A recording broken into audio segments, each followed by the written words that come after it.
Since the day I was born, my mother told me. ඔන්න යාළුවනේ අද මම ඔයාලට අරගෙන ආවේ 2026 වසරේ නිකුත් වුණු සිනමා ශාලා තුල ලොකු කතාබහක් ඇති කරපු How to Make a Killing චිත්‍රපටයේ විචාරයයි.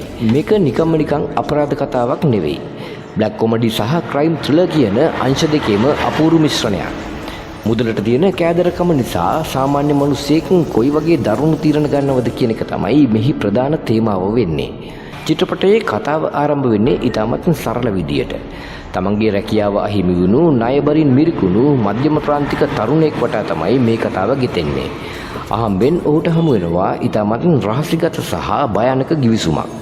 මේ ගිවිසුම හරහා ඔහුට කෙටි කාලයකින් කෝටිපතියෙක් වෙන්න අවස්ථාව ලැබුණත් ඒ වෙනුවට ඔහුට ගෙවන්න වෙන වන්දිය හිතා ගන්න බැරි තරම් දරුණුයි.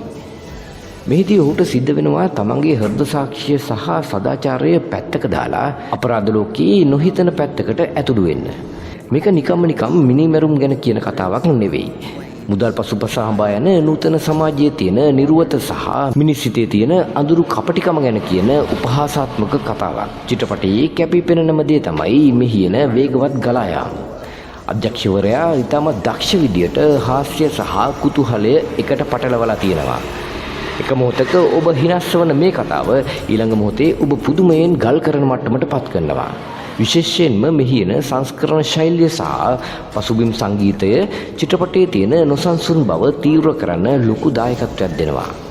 අපරාධයක් සැලසුම් කරන ආකාරය පෙන්වන දර්ශනවලදී භාවිතා කරලා තියෙන තාක්ෂණික උපක්‍රම ඇත්තටම විශිෂ්ටයි. ප්‍රධාන චරිතය නිරූපණය කළ තියෙන නළුවගේ රංගනය ගැන අනිවාර්යයෙන්ම කිව යුතුයි.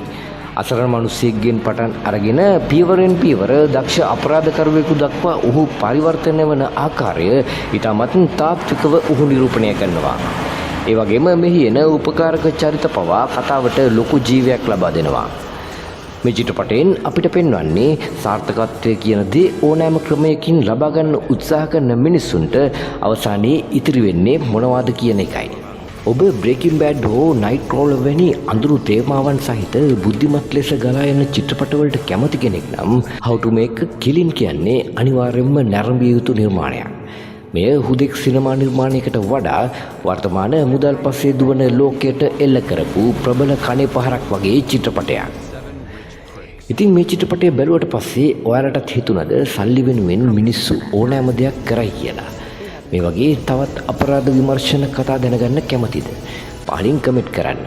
තවත් අලුත් විචාරයකින් හමු වෙමු. ඒ වගේම අපේ YouTube channel එක subscribe කරන්නත් පහළ තියෙන bell සලකුණ click කරන්නත් අමතක කරන්න එපා.